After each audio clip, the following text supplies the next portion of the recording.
अवतार मेहर बाबा की जय. अवतार मेहर बाबा की जय. Beloved God, help us all to love you more and more and more and more and still yet more till we become worthy of union with you, and help us all to hold fast to Baba's Daman till the very end. Avatar Meher Baba ki Jai.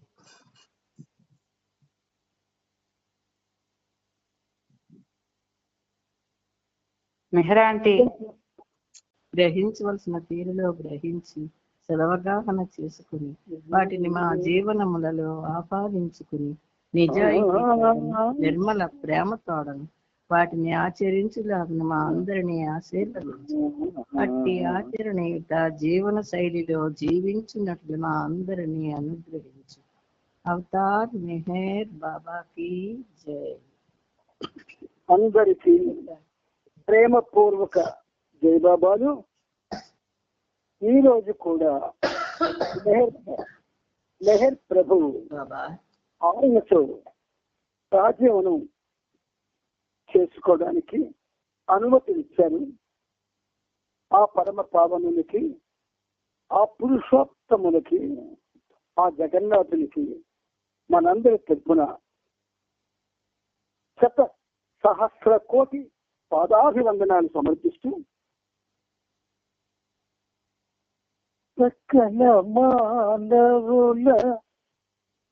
సకల మానవుల ఉచ్చరింపగా ఏం చేసివో వేద వేద్య విభో. సకల మానవుల ఉచ్చరింపగా ఏం చేసివో వేద వేద్య విభో. దేశ జాతి మత వర్ణ భేదములు, దేశ జాతి మత వర్ణ భేదములు రూపుమాపగా రూపొందితివి, రూపుమాపగా రూపొందితివి.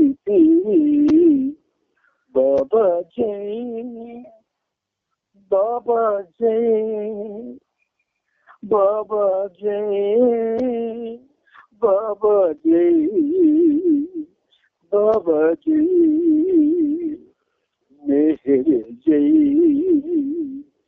బాబా జై, మెహర్ జై, మెహర్ జై, మెహర్ జై. అవతార్ మెహర్ బాబా కి జై. ఈరోజు కూడా మనకి బాబాతో సాధ్యమైన సౌభాగ్యం వరంగా ప్రసాదించారు ఆయన. ఇందులో భాగంగా మనం ప్రభు చరిత్రం 9వ భాగం అతి ముఖ్యమైనటువంటి కేసది. అదొక ఎటువంటి అవతార్ మెహర్ బాబా యొక్క అవతార తత్వము, అవతార ఉద్దేశము, అవతార రహస్యము, అవతార మహిమ, అవతారంలో ఉన్న లీల, ఈ 5 అంశాలు కలిస్తే నవజీవనం. అటువంటి మహోన్నతమైన నవజీవనాన్ని మనం నిన్నటి వరకు 3737వ పేజీ వరకు చదువుకొని మనం ఆపుకున్నాం. ఆ ఆపుకున్న 2 వాక్యాల పేర చదివి ముందుకి మనం వెళ్ళి ఆయనతో సాధ్యమనం చేద్దాం. వారిలో మరొక సహచరుడు, మేము మీ ఆజ్ఞలను 100% ఆచరించినట్లయితే ఎవరిని దూరంగా పంపించేసే ప్రసక్తే ఉండదు కదా అన్నాడు. ఇదేమిటి?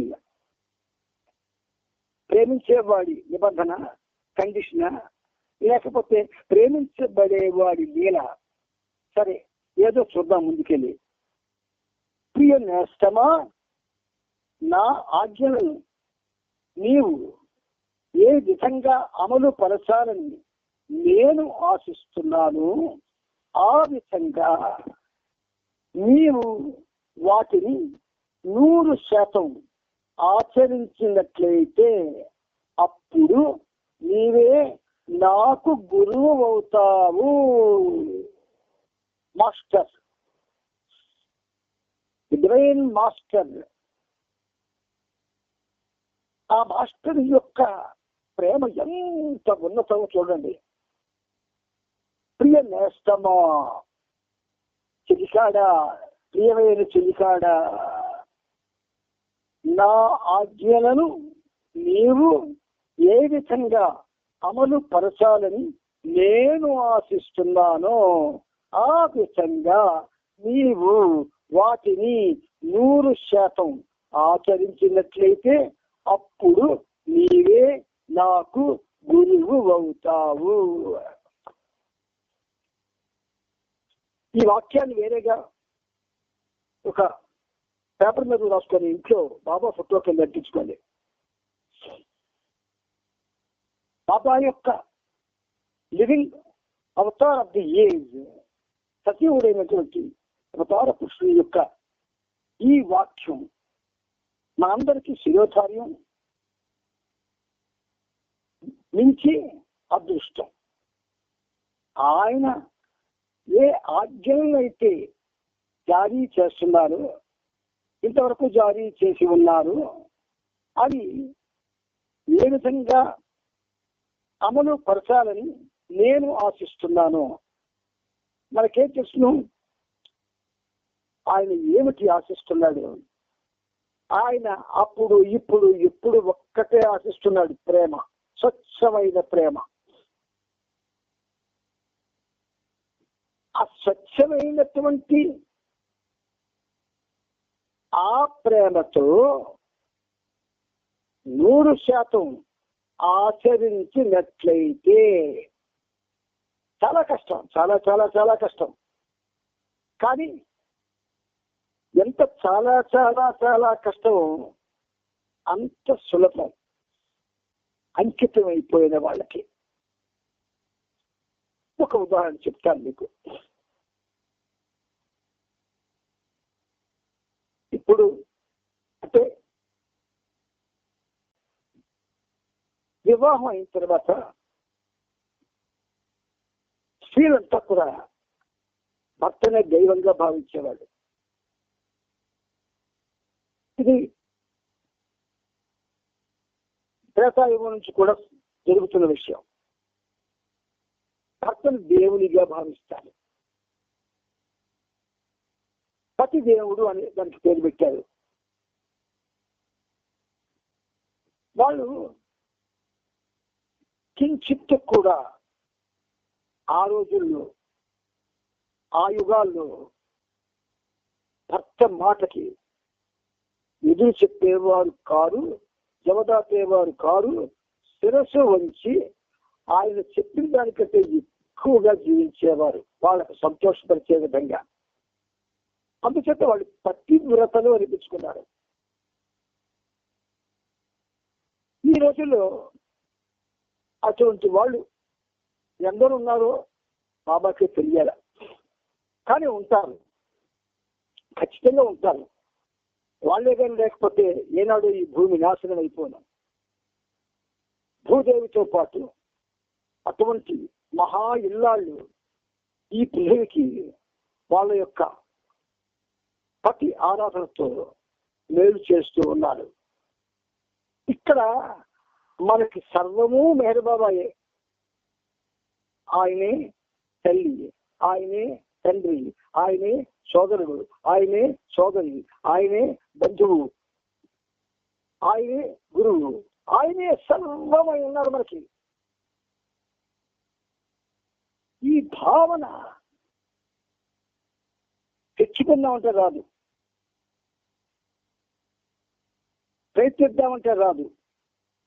మరి అలా వస్తుంది. అప్పుడే పుట్టినటువంటి బిడ్డ ఇలాగ చలనం రాగానే అని ఏడుస్తాడు. ఎవడు నేర్పడిది? ఎవడు నేర్పిన అరుపది.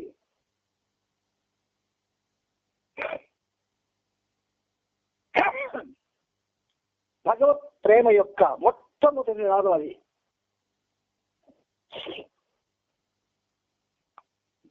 అటువంటి నాదంతో పసిబిడ్డలు జన్మిస్తారు, జన్మ తీసుకుంటారు. వాళ్ళు 5 ఏళ్ళు వచ్చే వరకు కూడా తల్లిని ఒక్క క్షణం కూడా విడిచిపెట్టరు.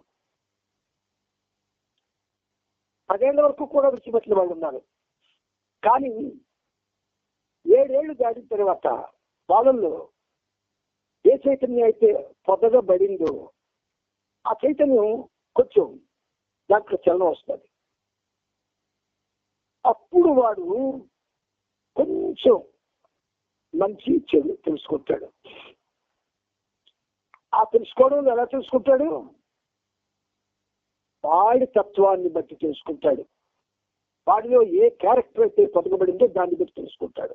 ఇక్కడ ప్రేమికుడు లేదా భక్తుడు లేదా సాధకుడు వీడిలో భగవంతుని యందు ఏ ప్రేమ అయితే నెలకొల్పబడిందో దేవుడి చేత ఆ ప్రేమని అనుసరించి వాడు ఆయన యొక్క ఆజ్ఞలను ఆయన ఎలా ఆశిస్తున్నాడో అలాగా ఆచరించడానికి ప్రయత్నం చేస్తాడు. తద్వారా వాడు ఆయనకే గురువుగా పరిగణింపబడే అదృష్టాన్ని పొందుతాడు. ఈ ఒక్క వాక్యం గురించి చాలా చెప్పుకోవచ్చు, చాలా ఎన్ని రోజులు చెప్పుకోవచ్చు. కానీ చాలు, ఈ వివరణ చాలు మీకు. ప్రియనేస్తమా, నా ఆజ్ఞలను నీవు ఏ విధంగా అమలు పరచాలని నేను ఆశిస్తున్నాను, ఆ విధంగా నీవు వాటిని 100% ఆచరించినట్లయితే అప్పుడు నీవే నాకు గురువు అవుతావు. ముందుకు వెళ్దాం, నీకు బానిస అవుతాను.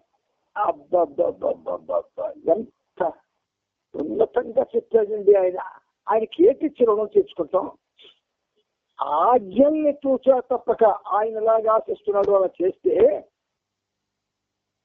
అట్టి వాడిని గురువుగా భావించి వాడికి బానిస అవుతాడట ఆయన.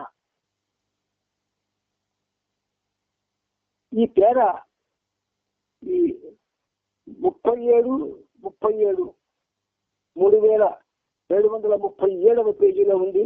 ఇది కూడా ఒక పేపర్ మీద చక్కగా రాసుకొని రోజు చదువుకుంటే, నేను నీకు బానిస అవుతాను. ఓ నేస్తమా, నువ్వు నా గురువుడమే కాదు, నేను నీకు బానిస అయిపోతాను. బానిస అవుతానన్న పెద్ద మాట వాడాయన. నీకు చిన్న ఉదాహరణ బాబా చెప్పిస్తాడు. మనకి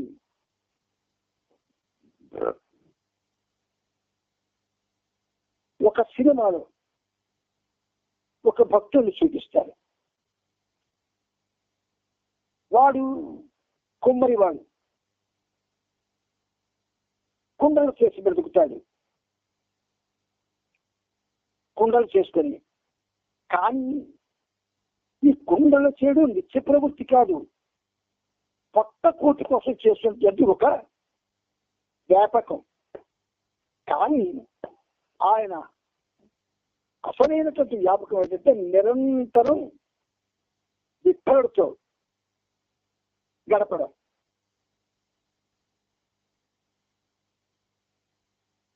ఇది మనకి ఒక సినిమా కూడా వచ్చింది. అందులో ఒక అద్భుతమైన పాట ఉంది.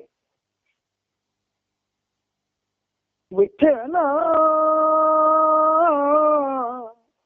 సాధురంగ విఠల పుండరీక విఠల విఠల విఠల విఠల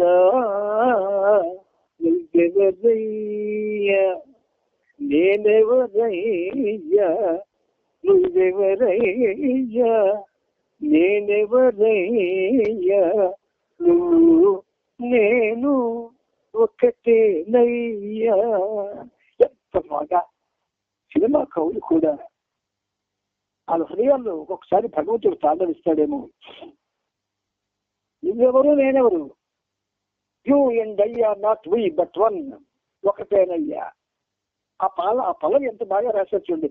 వాడు బాబా ప్రేమికుడు కాడు ఆ కవి నాకు తెలియదు కానీ, నువ్వెవరయ్యా నేనెవరయ్యా, నువ్వు నేను ఒకటేనయ్యా. విఠలా ఆదురంగ విఠలా, జయ జయ విఠల విఠల విఠల విఠల. అందులో ఎంత ఆర్తి ఉంది చూడండి ఆ రాగంలో. అంచేత అదే సబ్జెక్ట్ ఇది ఈ పేరలో ఉన్నది. నా ఆజ్ఞలను నీవు ఏ విధంగా అమలుపరచాలని నేను వాసిస్తున్నాను, ఆ విధంగా నీవు వాటిని 100% ఆచరించినట్లయితే అప్పుడు నీవే నాకు గురువు అవుతావు, నేను నీకు బానిసనవుతాను. ఇది ప్రపంచంలో ఉన్నటువంటి మానవులందరికీ వర్తిస్తారు, ఆడ మగ తేడా లేకుండా.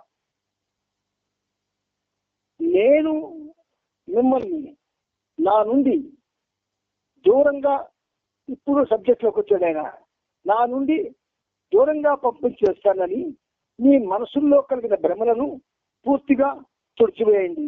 ఈ విషయంలో నాకు పూర్తి స్వేచ్ఛ ఉంటుంది. ఈ పేర మాత్రమే ఒక చిన్న అట్టన తెలకాయతో తెచ్చుకుని దాని మీద రాసుకొని రోజు చదవండి. భగవంతుడి యొక్క సాక్షాత్ శ్రీ మహావిష్ణువు యొక్క తత్వం అందులో ఇలాగా పూర్తిగా అమర్చేశాడు బాబా. అందుచేత ఇంతలో మరొక సభ్యుడు లేచి, మాలో ఎవరికైనా అనారోగ్యం వచ్చినా, ప్రమాదం జరిగినా మీరు వెనుదిరిగి చూడకుండా అలాగే ముందుకు సాగిపోతామని మీరు మెహరాబాద్ లో ఉన్నప్పుడు చెప్పారు. ఎవరి కోసము వేచి ఉండడం జరగదని అన్నారు కదా, అది నిజమేనా అని ప్రశ్నించాడు. చూడండి బాబాతో ఎలా పనిచేశారో వాళ్ళు, ఎలా మాట్లాడారో. మనం మన ఇంట్లో మాట్లాడుకోవచ్చు బాబాతో. మిత్రులారా, మనం మన ఇంట్లో బాబాతో మాట్లాడుకోవచ్చు, అలవాటు చేసుకోండి. నీకు ఆయనే స్నేహితుడు కావాలి, ఆయనే బంధువు కావాలి, ఆయనే సర్వము కావాలి. ఆ స్నేహితుడు బంధువు దేవుడు అయినటువంటి ఆయనతో నిరంతరం నువ్వు మాట్లాడచ్చు. మనుషులతో మాట్లాడితే మనకి ఏటి వస్తుంది? పాండురంగ మహోత్సవ సినిమాలో ఆ పాండురంగడు అన్నవాడు దేశాలు ఉండి ఆ ఆనందంలో మునిగిపోతాడు. తండ్రి విలువ గాని, తల్లి విలువ గాని, భార్య విలువ గాని, భగవంతుని విలువ గాని తెలుసుకోలేక అంధుడైపోతాడు. కాళ్ళు చేతులు పోతాయి. చేతులు ఉంటాయండి పాపం, బాబా ప్రేమేడు కదా, తాక్కోవడానికి చేతులు ఇచ్చాడు, కాలు తీసేది. అప్పుడు బుద్ధి వచ్చింది. మనకు ఆ పరిస్థితి రావాలా? బుద్ధి రావడానికి నాయన బాబా వద్దు, మాకు ఆ పరిస్థితి అన్న పరిస్థితిలో మనం ఉండాలి. అంచేత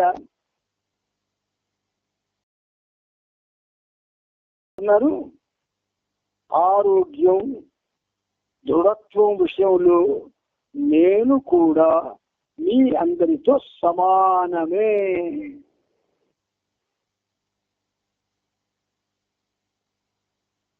నీకు నాకు భేదం లేదు అన్న రస్తాల బాబా మాట్లాడుతున్నారు. ఆరోగ్యం దృఢత్వం విషయంలో నేను కూడా మీ అందరితో సమానమే. మీరెంత నీరసంగా బలహీనంగా ఉన్నారు, నేను కూడా అలాగే ఉన్నానని గుర్తుంచుకోండి.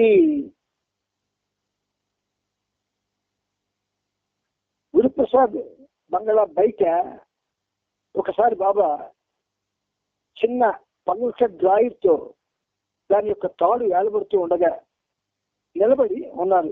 ఆ ఫోటో మీరు చూశారో లేదో. అప్పుడు ఆయన ఆ ఫోటో చూస్తే ఆశ్చర్యం వేస్తుంది. బక్క పలసగా శరీరానికి అసలు చర్మం ఉన్నదా లేదా అన్నట్టుగా ఉన్నారు ఆయన.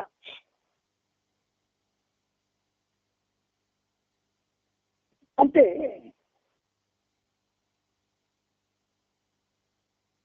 మీరెంత నీరసంగా బలహీనంగా ఉన్నారో నేను కూడా అలాగే ఉన్నానని గుర్తుంచుకోండి అంటున్నాడు. ఎవరికి తెలుసు ముందు నేనే అనారోగ్యానికి గురి కావచ్చునేమో, అప్పుడు మీరంతా నాకు సపర్యలు చెయ్యవలసి రావచ్చునేమో. ఎంత మర్మంతో మాట్లాడుతున్నాడో చూడండి. ఒకవేళ ఎవరైనా అనారోగ్యం పాలైనా, ప్రమాదానికి గురైనా అతను తిరిగి ఆరోగ్యవంతుడై మామూలు స్థితికి వచ్చేంత వరకు ఎలాగూ మనం అతనికి సహాయం చేస్తాం. అతన్ని మనం ప్రకృతి దయాదాక్షిణ్యాలపైన కానీ అతని అదృష్టానికి కానీ వదిలివేయం. అలా కాకుండా అతనికి టైఫాయిడ్, పక్షవాతం లాంటి ఎక్కువ కాలం కొనసాగే ఆరోగ్య సమస్యలు సంభవించి వైద్య సదుపాయం అందించవలసి వస్తే అతని చికిత్సకు అవసరమైన సదుపాయాలన్నిటినీ ఏర్పాటు చేసిన తరువాతనే అతన్ని అక్కడ వదిలి మిగతా వారందరము ముందు కదులుతాం అని బాబా బదులిచ్చాడు. ఎక్కడ రాజీ పడ్డాయినా there is no room for compromise in the field of spirituality. బాబా అన్నమాట. ఆధ్యాత్మికతలో రాజీకి చావు ఉండదు. అంచేత మరొక సహచరువు లేచి అసలు నవజీవనం అంటే ఏమిటో, చివరకది ఎలా వాస్తవ రూపం దాచుతుందో నాకు స్పష్టమైన భావన కలిగేలా వివరించండి అని అడిగాడు. అప్పుడు బాబా అంటున్నారు, నా మనోనేత్రం ముందు ఈ నవజీవనం గురించి చాలా అస్పష్టమైన దృశ్యమే కదలాడుతోంది. నాకు కూడా దీనికి సంబంధించిన వివరాలు అంతగా తెలియవు. ఉదాహరణకు మీ మనస్సు ముందు మీరు కలుసుకోబోయే అందమైన స్త్రీ ఆకారం ఉందనుకోండి. మీ మనసు ముందు మీరు కలుసుకోబోయే అందమైన స్త్రీ ఆకారం ఉందనుకోండి. ఆమెను కలవాలని మీరెంత ఆతృతతో ఉన్నారనుకోండి. ఆ కలయికే నిజమైనప్పుడు కలిగేటటువంటి ఆ అనుభవమే మీరు పొందే మొదటి అనుభవం అవుతుంది కదా. అలాంటప్పుడు ఒక ఘటనకు సంబంధించి ముందుగా అది ఎలా జరగనున్నదో, దాని వివరాలు ఎలా ఉంటాయో, వాటిని గురించిన సమాచారం విధంగా ఇలా ఉంటాయని నిర్ణయించి చెప్పలేను. ప్రస్తుతం మీకు నాకు సంబంధించి నా మనోఫలకంపై నేను చూస్తున్న నవజీవన దృశ్యం ఇదే అని వివరించారు బాబా. ఒకవేళ ఆ నవజీవనంలో అసలు అదే నవజీవనం మళ్ళీ బాబా వచ్చి ఎంతమంది నాతో ఫాలో అవుతారంటే ఒక్క ఆంధ్రుడు వెళ్ళడు. గ్యారంటీ చెప్తున్నాను నేను. ఆంధ్రుడు కూడా వెళ్ళడు. మరి ఎవరండి వెళ్తారు? హమీర్పూర్ వాళ్ళు వెళ్తారు. వాళ్ళు హమీర్పూర్ ఇస్ మై హార్ట్ అన్నాడు ఆయన. అందుచేత మీకు ఎందుకంటే ఆయన ఇంత గాఢంగా చెప్పిస్తున్నాడంటే అయిపోయింది. అందరం 50 ఏళ్ళు 60 ఏళ్ళు 70 ఏళ్ళు మింగేశాం. ఇంకా రెడీగా ఉన్నాం.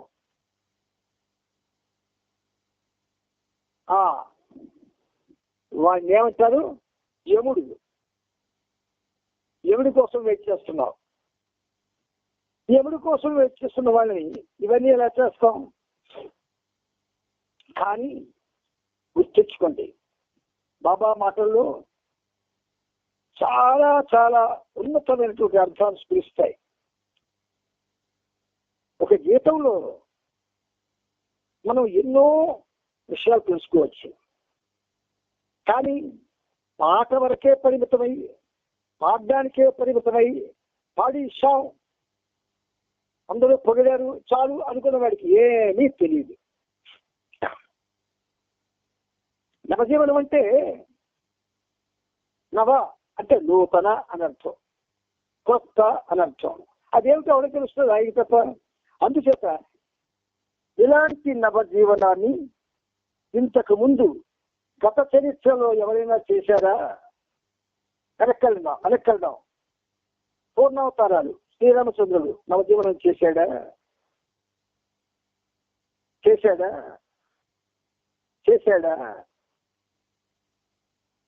ఆర్య తను లక్ష్మణమూర్తి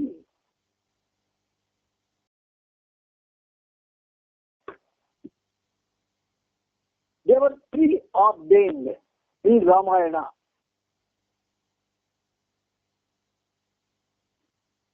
అంచేత ఇలాంటి నవజీవనాన్ని ఇంతకు ముందు గత చరిత్రలో ఎవరైనా చేశారా, లేక ఇది మీ సొంత ఆలోచన అని మరొకరు అడిగాడు.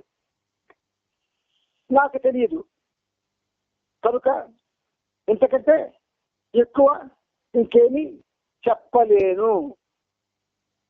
ఏది ఏమైనప్పటికీ ఇది ఇంతే. నవజీవనం అంటే ఇది ఇంతే.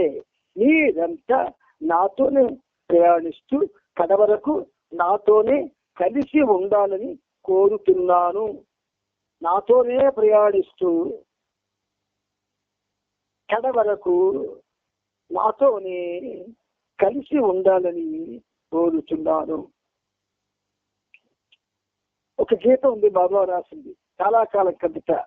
ఆ గరివిడి భారతి వాళ్ళ అక్క చెల్లెలు కృష్ణవేణి, ఆవిడ పేరు కృష్ణవేణి. ఆ పాట బాబా ఈ పనిముఖుల చేత రాయించిన దగ్గర నుంచి చచ్చిపోయేందుకు అలా పాడింది ఆవిడ. ఈ జీవితం ఇలా సాగని, ఈ జీవితం ఇలా సాగని, నీ స్మరణతో కడతేరిపోని, నీ స్మరణతో కడతేరిపోని, ఈ జీవితం ఇలా సాగని.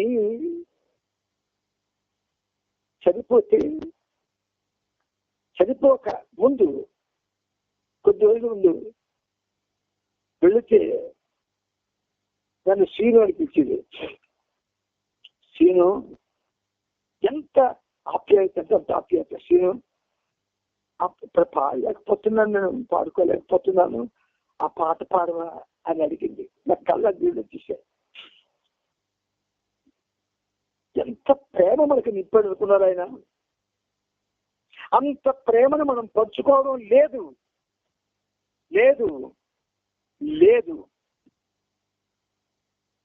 ఇది 100కి 110 పాలు సత్యం. అందుచేత బాబా అంటున్నారు, ఇది మీ సొంత ఆలోచన అని అడిగితే నాకు తెలియదు.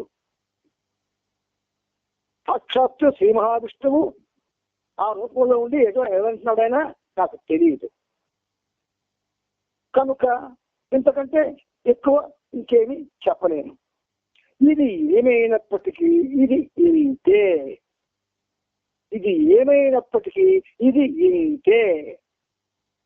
మనం బాబాతో జీవించకపోయినా, మనం తలుచుకోకపోయినా, ఆయన నామస్మరణ చేసినా చేయకపోయినా, ఆయన చెప్పినట్లు నడుచుకోకపోయినా, ఆజ్ఞలను సంసారించకపోయినా, మనకి ఏ జన్మ ఇవ్వబడిందో ఆ జన్మలో ఎలా మనం గడపాల్సిందో, ఎలా సరిపోతుందో అది ప్రీ డిజైన్డ్, అది అలాగే జరుగుతుంది. ఇది ఇంతే, అది అంతే. కనుక ఏది ఏమైనప్పటికీ ఇది ఇంతే. ఇదంతా నాతోనే ప్రయాణిస్తూ కడవరకు నాతోనే కలిసి ఉండాలి. నాతోనే ప్రయాణిస్తూ కడవరకు నాతోనే కలిసి ఉండాలని కోరుకుంటున్నాడండి. నాతోనే ప్రయాణిస్తూ అంటే ఏంటి? నాతోనే ప్రయాణిస్తూ అంటే ఏమి తెలుకున్నారు? నిరంతరం ఆయనతో ఉంటూ కడవరకు అంటే మృత్యువు ఆసన్నమయ్యే వరకు నాతోనే అంటే బాబాతోనే కలిసి ఉండాలని కోరుతున్నాను. ఇందుకు ఎవరు సిద్ధంగా ఉన్నారండి? ఒక్కరు లేరు.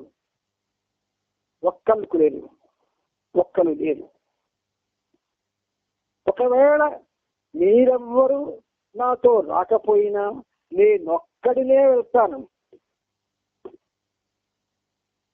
అంటే తెగింపు చూడండి. Divine personality and its power. అంచేత ఒకవేళ మీరెవరూ నాతో రాకపోయినా నేనొక్కడినే వెళ్తాను. అందులో వెనుతిరగడం అనేది లేదు అన్నారు బాబా. 3738 పేజీలో కింద నుంచి 3 పేరాలు అన్ని ఒక్కొక్క సెంటెన్స్ దాని మీద ఉంది. చాలా ఇంపార్టెంట్ ఇది, చాలా ఇంపార్టెంట్ ఇది. చివరి వరకు అని మీరు అనడంలో అర్థం ఏమిటి? ఈ నవజీవనానికి ఖచ్చితంగా ఇక అంతమున్నదని అర్థమా అని మళ్ళీ అడిగాడు. బాబా అంటున్నారు, నేను అనుకున్నట్లుగా నవజీవనం వాస్తవ రూపం దాలిస్తే దానికి అంతం అనేదే ఉండదు అని బాబా బదులిచ్చారు. ఎక్కడ కూడా రాజీ పడరు ఆయన. రాజీ పడే మాట్లాడవు బాబా దగ్గర, మన దగ్గరే. అంచేత ఈ సందర్భంగా నవజీవనం గురించి చెప్పి వ్రాయించిన పద్యాలను కొన్ని చదవమని కనీని బాబా అడిగారు. ఇదే నవజీవనం యొక్క చివరి ఫలితం. ఇది నవజీవనం యొక్క చివరి ఫలితం. ఎవరికి ఎవరితోనూ ఎటువంటి సంబంధం ఉండదు, ఆహారం ఉండదు, నిద్ర ఉండదు, సుఖము ఉండదు. ఇక ఉండేవి ప్రమాణాలు గాని, నేను గాని, లేదా భగవంతుడు గాని. కాలేయంలో రాయి ఉన్నా గదాల మధ్య మధువు ఉంటుంది. ఇక అబ్దుల్ గని సాకారంగా అంటే రాముని స్నేహితునిగా మారిపోతాడు. చాలా అద్భుతమైనటువంటి ఈ పద్యం ఈరోజు బాబా మనల్ని హృదయాన్ని పిండిశాడు. అందులో మరి మన అనుమాన పడక్కలేదు, మన హృదయాల్ని పిండిశాడు. అత్యంత ప్రియమిత్రులారా, ఈ సహజీవనం అంటే ఇది నవజీవనంతో సరిసమానమైనదేనా అని ఒకవేళ నన్ను మీరు అడిగారు అనుకోండి,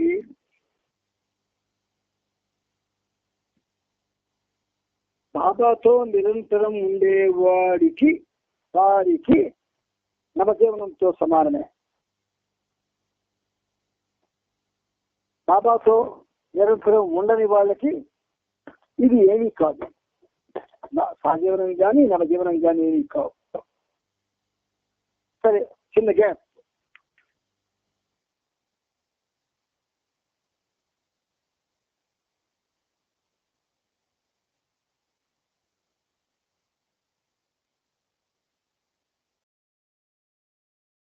ఇష్టం ఈ పనిముట్టు పాట చాలా ఇష్టం. ఒకరోజు బాబా మా ఇద్దరిని ఆ మనసారిమై రూమ్ తెలుగుగా ఉన్నటువంటి బాబా యొక్క ఆయన స్థలంలో కూర్చోబెట్టాడు. గట్టిగా కౌగులించుకొని హిందీలో మాట్లాడుతున్నాడు. నాకు హిందీ మాట్లాడడం రాదు, రాయడం రాదు, కానీ అర్థం చేసుకుంటాను. ఆయన అంటాడు, సోదరా ఈ పాట విన్నాను కానీ నేను ఇంతవరకు చూడలేదు, ఈరోజు మనం కలిసి చాలా బాబాతో గడుపుదామా అన్నాడు. తప్పకుండా చేద్దామండి. గట్టిగా కౌగులించుకున్నాడు. నేను అంతే గట్టిగా కౌగులించుకున్నాను ఆయన్ని. ఎంత గట్టిగా కౌగులించుకున్నానంటే ఇద్దరం అంటుకుపోతామా అన్నంత గట్టిగా ఇద్దరు కౌగులించుకున్నాం. చాలా అద్భుతంగా పాడేవాడు హిందీ పాటలు ఆయన. ఆ తర్వాత కళ్ళ నీళ్ళు పెట్టుకున్నాడు. ఇప్పుడు కలుసుకున్నాం, మళ్ళీ కలుసుకునే అవకాశం బాబా ఇస్తారా అని అడిగాడు నాకు. నేనే చెప్తాను, ఆయన ఇచ్చే కదా Baba, his will, that will only be revealed, అదే నెరవేరుతుంది అని అన్నాను. అచ్చా అచ్చా అచ్చా అచ్చా కూర్చోవచ్చు, కూర్చోబెట్టాడు, హార్మోని తీశాడు,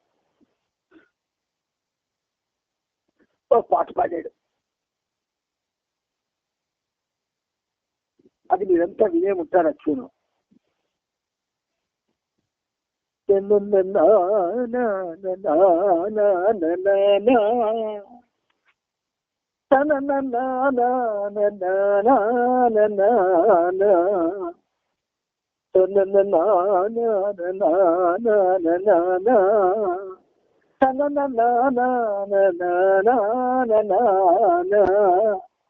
అది పల్లవి హిందీలో పాడి అది చిన్న అభ్యర్థన అన్నాడు. చెప్పాను, ఇది నేను పూర్తిగా పాడతాను. నేను పాట ఆపిన తర్వాత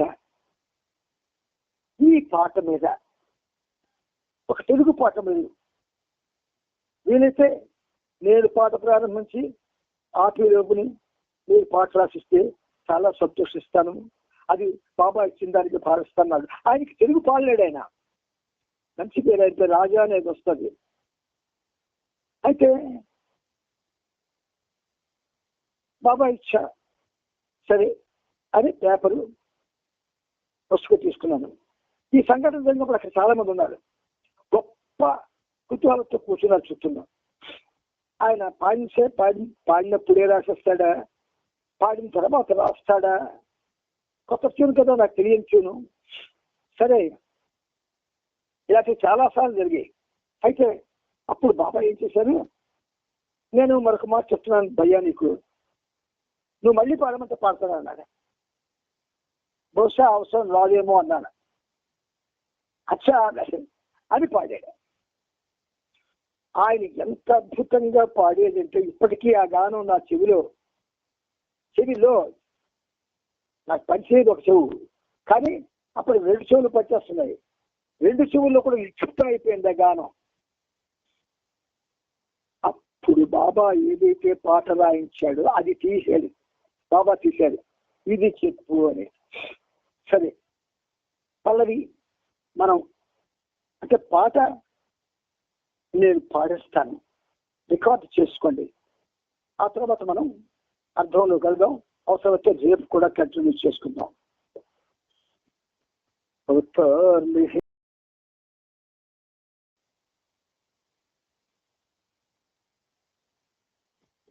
దీని పేరు, ఈ పాట యొక్క, ఈ గీతం యొక్క, ఈ గేయం యొక్క, ఈ కీర్తన యొక్క హెడ్డింగ్ ఏమిటంటే కరుణించు.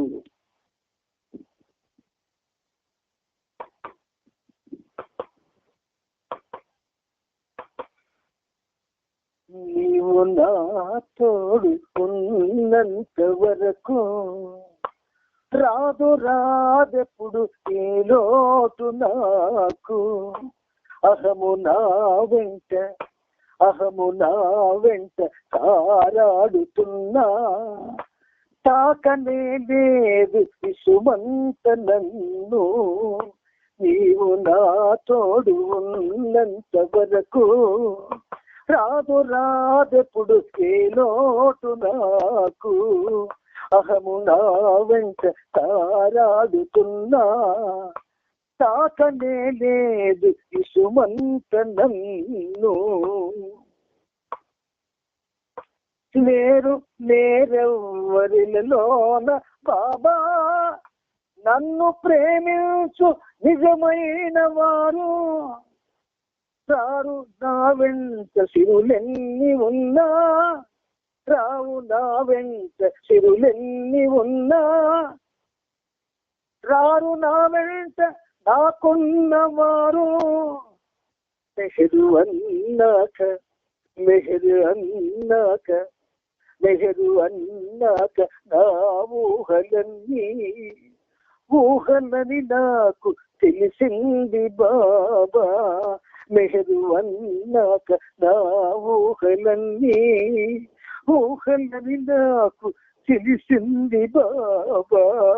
నీవు నా తోడు ఉన్నంత వరకు రాదెప్పుడు ఏ లోటు నాకు. ప్రేమంటూ తప్పిస్తూ ఉన్నా, తృప్తి రాదాయే తలడెల్లుతున్నా.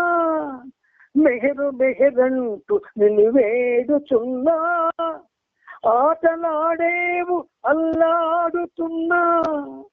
అలసిపోయాను ఆశీర్వదించు. అణగిపోయాయి నాశలన్నీ, అలసిపోయాయి ఆశీర్వదించు. అణగిపోయాయి నాశలన్నీ. నీవు నా తోడు ఉన్నంత వరకు రాదెప్పుడు ఏ లోటు నాకు. ప్రేమ రాగాలు పలికించి నాతో, ప్రేమ గీతాలు వ్రాయించి నాతో సంతసించావు నే పాడుతుంటే. గోడు వినలేవ ఘోషిస్తూ ఉంటే, శ్వాసవై నీవు ఉన్నావు బాబా. మెహర్ శ్రీవై కరుణించు బాబా. శ్వాసవై నీవు ఉన్నావు బాబా. మెహర్ శ్రీవై కరుణించు బాబా. నీవు నా తోడు ఉన్నంత వరకు రాదెప్పుడు ఏ లోటు నాకు. అహము నా వెంట తారాడుతున్నా, తాకనే లేదు ఇసుమంత నన్ను. గట్టికి లేచిపోయి గట్టిగా పట్టుకొని ఏడ్చాడు. నాకు ఏడుపు వచ్చింది. గట్టిగా ఏడ్చుకొని కౌగులించుకున్నాం. బాబా ఆ చిత్తూరు వాళ్ళు కూడా ఏడ్చుకోలేదు చాలా మంది. ఆ పెండాల్లో ఉన్న వాళ్ళు కొంతమంది వచ్చారు. చాలా అద్భుతమైనటువంటి సమ్మోహనమైనటువంటి బాబా యొక్క ప్రెజెన్స్ ని తినేటటువంటి అనుభవాలు ఎన్నో ఉన్నాయి ఈ పనిముట్టికి. అంచేత రాజేంద్ర మెహర్ అనుకుంటాను ఆయన పేరు, అలాగే వస్తుంది. మరి ఎవరో కాదు. కానీ దురదృష్టం ఏంటంటే ఆ కలయిక తరువాత ఆయన్ని బాబా తీసుకెళ్ళిపోయాడు. మరి ఉంచలే. అంటే అదే మొదటిది, అదే ఆఖరిది మా ఇద్దరి యొక్క సహవాసం. చాలా స్వీకరించాడు. ఆయనకి అర్థమైందట, అది ఈ తెలుగు అర్థమైందట. అలాగే శ్రీరంగపట్నంలో భావుకసిరి నవజీవనం గీతం బాబా అది గజలు రాయించి ఆయన మన భావుకసిరి పాదాల దగ్గర కూర్చొని పాడితే పాట ఆపగానే ఆయన లేచి, ఐ డోంట్ నో తెలుగు, నాకు తెలుగు రాదు, but I could understand this every word I have understood అన్నాడు. అని గట్టిగా కౌగులించుకున్నాడు భావుకసిరి. ఆ రోజే ఆయన నాకు ఒక వరం ఇచ్చాడు. నువ్వు ఎప్పుడు వచ్చినా మెహరాబాద్ నీకు ఒక గంట ఎలా చేయిస్తాను అన్నాడు ఆయన. అంటే ఎదను కదిలించేటటువంటి సన్నివేశాలు, సందర్భాలు, హృదయాన్ని ఇలా అది కరిగిపోతుందన్నమాట, మెల్ట్ అయిపోద్ది. అటువంటి సన్నివేశాలు ఇవి. మనం పాడేటటువంటి లేదా మాట్లాడేటటువంటి లేదా స్టేజీ మీద చేసే విన్యాసాల్లో ఇలాంటివి లభించవు, లభించబోవు, లభించలేవు.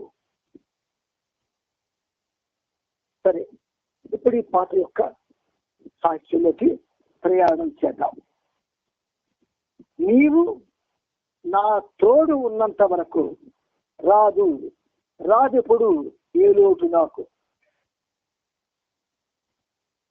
ఈ రాదెప్పుడు ఏ లోటు నాకు అన్నప్పుడు అసలు మానవ జన్మకి లోటేమిటి? బాబాలో కాని వాళ్ళకి ఎవరికైతే చెప్పట్టు బోల్డ్ లోటు చూపిస్తారు. ఇది లోటు, అది లోటు, ఇది లోటు, అది లోటు అని. కొంతమంది బాబాలో సేవో కొన్ని చెప్తారు, తక్కువ చెప్తారు. కానీ అసలు లోటు ఏమిటంటే మానవ జన్మ రహస్యం. The aim of life is to love God. The goal of life is to become one with God. అది అవగాహన కాకపోవడమే పెద్ద లోటు. అది ఇక్కడ బాబా ఇలా టచ్ చేస్తున్నారు. నీవు నా తోడు ఉన్నంత వరకు రాదెప్పుడు ఏ లోటు నాకు. ఆ భావనకి you are with me, you are everything అంటారు బాబా. నాతో నువ్వు ఉంటే నువ్వు సర్వము అవుతావు. నేను లేని నీవు, you are without me nothing, శూన్యమే. నీవు నా తోడు ఉన్నంత వరకు రాదెప్పుడు ఏ లోటు నాకు. అహము నా వెంట తారాడుతున్నా. అహంకారం అట, అది ఆ అహంకారం మనల్ని వెంటాడుతూ ఉంటుంది. గమ్మత్తుగా తారాడుతున్నా అన్న పదజాలం బాబా అక్కడ ఆజ్ఞాపించారు. ఈ తారాడడం అంటే ఏమిటంటే, ఎవరైనా డబ్బున్నవాడు రోడ్డు మీద నడుస్తూ ఉంటే వాడు డబ్బున్నవాడు అని తెలిస్తే ఖచ్చితంగా వాడి వెనక ఒక దొంగవాడు తారాడతాడు. ఒక అందమైనటువంటి స్త్రీ ఒంటరిగా వెళుతూ ఉంటే దాని వెనక ఒకడు తారాడుతూ ఉంటాడు. ఒక శవపేటిక జనాలు తీసుకెళ్తూ ఉంటే దాని వెనుక కొంతమంది తారాడుతూ ఉంటారు. ఇలా తారాడుట అన్నది ఈ ప్రపంచంలో అనేక రకాలుగా సాగుతూ ఉంటుంది. కానీ అహంకారం ప్రతి మనిషి వెనుక తారాడుతూ ఉంటుంది. అది తెలియదు ఎవరికి. అది మనలో ఉందా, మన వెనక ఉందా అంటే లోనే ఉంది, బయట ఉంది. అహము నా వెంట తారాడుతున్నా, తాకనే లేదు ఇసుమంత నన్ను. ఇసుమంత కూడా అహంకారం నన్ను తాకలేదు అంటాడు ఆయన. Is not a song. Baba ఇచ్చిన అద్భుతమైన భరోసా ఇది. ఇండైరెక్ట్ గా నీవు నా తోడు ఉన్నంత వరకు రాదెప్పుడు ఏ లోటు నాకు. అహము నా వెంట తారాడుతున్నా, తాకనే లేదు ఇసుమంత నన్ను.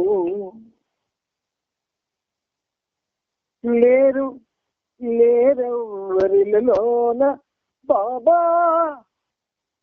నన్ను ప్రేమించు నిజమైన వారు లేరు.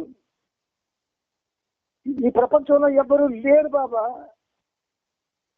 నన్ను ప్రేమించే నిజమైన వాళ్ళు. బంధువులు బంధుత్వం పేరుతో ప్రేమిస్తారు, కానీ అది నిజమైన ప్రేమ కాదు. కన్నవాళ్ళు కన్న మమకారంతో ప్రేమిస్తారు, కానీ అది నిజమైన ప్రేమ కాదు. స్నేహితులు స్నేహశీలతో ప్రేమిస్తారు, కానీ అది కూడా నిజమైన ప్రేమ కాదు.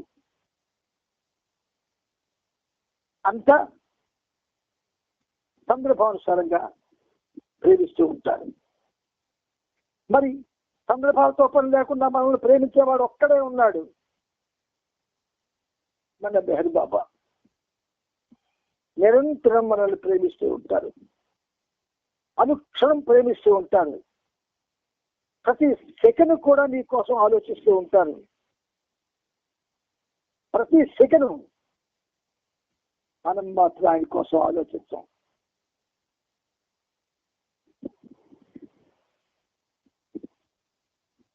వీరు లేరెవరిలోన బాబా నన్ను ప్రేమించు నిజమైన వారు లేరు, ఎవరు లేరు నువ్వు తప్ప. రావు నా వెంట శివులెన్ని ఉన్నా రారు నా వెంట నాకున్నవారు. నా వెంట నా వెనకాతలు ఎంత శ్రీ ఉన్నా కూడా నాకున్నవారు నా వెంట రాడు. ఇది జరుగుతున్న విషయం రాయించేదైనా, జరగని విషయం కాదు. మెహరు అన్నాక నా ఊహలన్నీ ఊహలని నాకు తెలిసింది బాబా.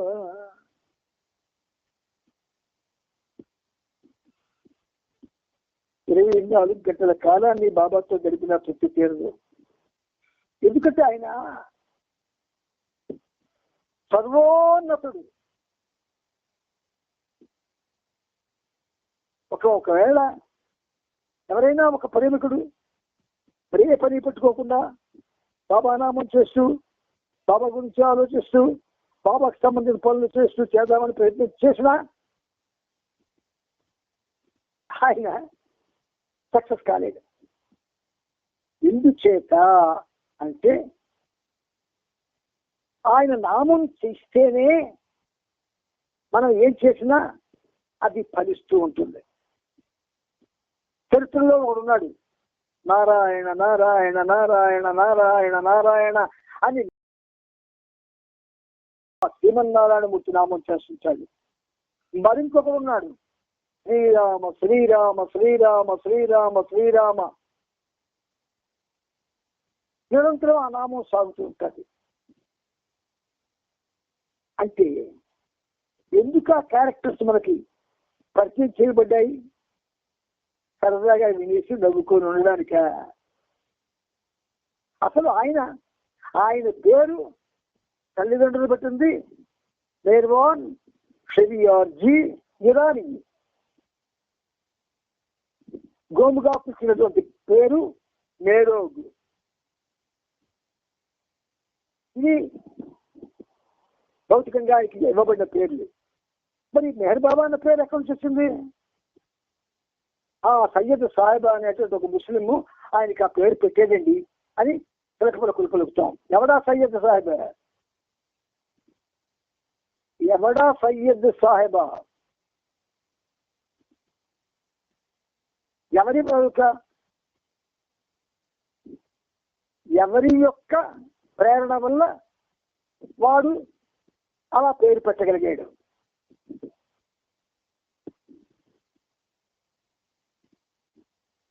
మెహర్బాన్ షెరియార్జీ ఇరానీ, మెహర్బాన్ కొడుకు పిలిచేవారు, మేరోగ్ అని కూడా పిలిచేవారు. ఇదేమీ మనకు దొరకలే. మెహర్ బాబా మెహర్ బాబా మెహర్ బాబా మెహర్ బాబా. మెహర్ అంటే ప్రేమ, బాబా అంటే తండ్రి, ప్రేమ తండ్రి, ప్రీతముడైన తండ్రి, ప్రేమ తండ్రి, ప్రీతముడైన తండ్రి, ప్రేమ తండ్రి, ప్రీతముడైన తండ్రి అని మెహర్ బాబా అంటున్నాం. కానీ ఆందోళనలో కూడా పూర్తి ఇచ్చతో గాని, పూర్తి ప్రేమతో గాని, పూర్తిగా సరెండర్ అయ్యి గాని ఎవరు మనం ఇది నిజమో కాదు మీ అంతరాత్మని ప్రశ్నించండి. మెహరు అన్నాక మెహర్, మెహర్ మకార హకార రకార శబ్దాలు, బ్రహ్మ విష్ణు మహేశ్వర శబ్దాలు. సయ్యద్ సాయిబా అన్నవాడు ముస్లిం. బ్రహ్మ విష్ణు మహేశ్వర శబ్దాలతో అతి ఉన్నతమైనటువంటి, అసలు బీజాక్షరాలు అతి ఉన్నతమైనవి మకార హకార రకారాలు. వాడికి ముస్లింకి ఏం తెలుస్తున్న బీజాక్షరాలు?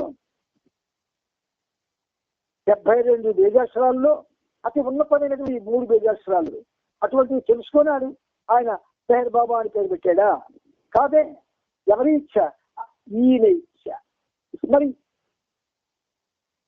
అదే తనకి పేరు పెట్టబడి ఉంటే బాబా తల్లిదండ్రుల చేత మెహర్ బాబా అని ఖచ్చితంగా మనం ఎవరో ఆయన సన్నిధిలో ఉండకపోదు.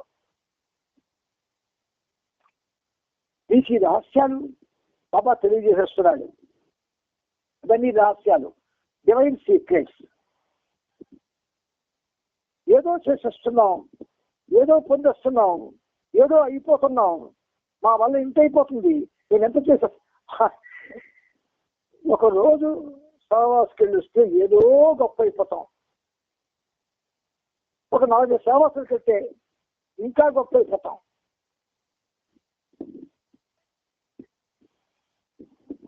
అంటే మనలో ఎంత అవివేకం ఉందో చూడండి. మనందరిలో కూడా నిరంతరం ఆయన నామంతో ఉన్నవాడితో పోల్చి చూస్తే మన పరిస్థితి సముద్రంలో నీటి ముట్టంత. అందుకని ఇక్కడ ఈ మొదటి చరణంలో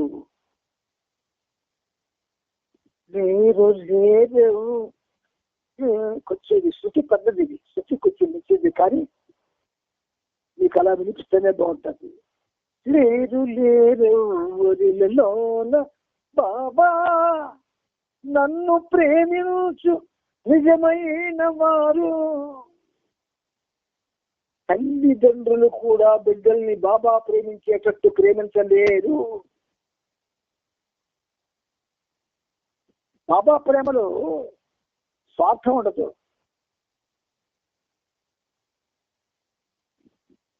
సర్వజనీయమైనటువంటి ఐక్యత ఉంటుంది.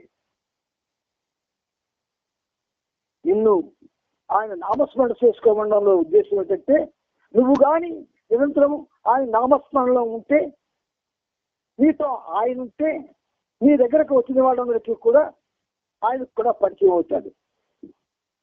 ఎంత మంచి ఊహ, ఎంత అద్భుతమైనటువంటి భావన.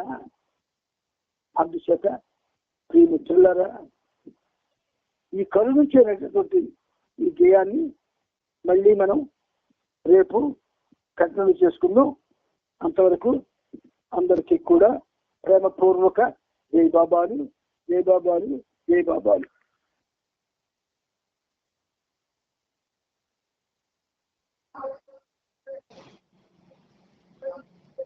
ఏ బాబా అండి?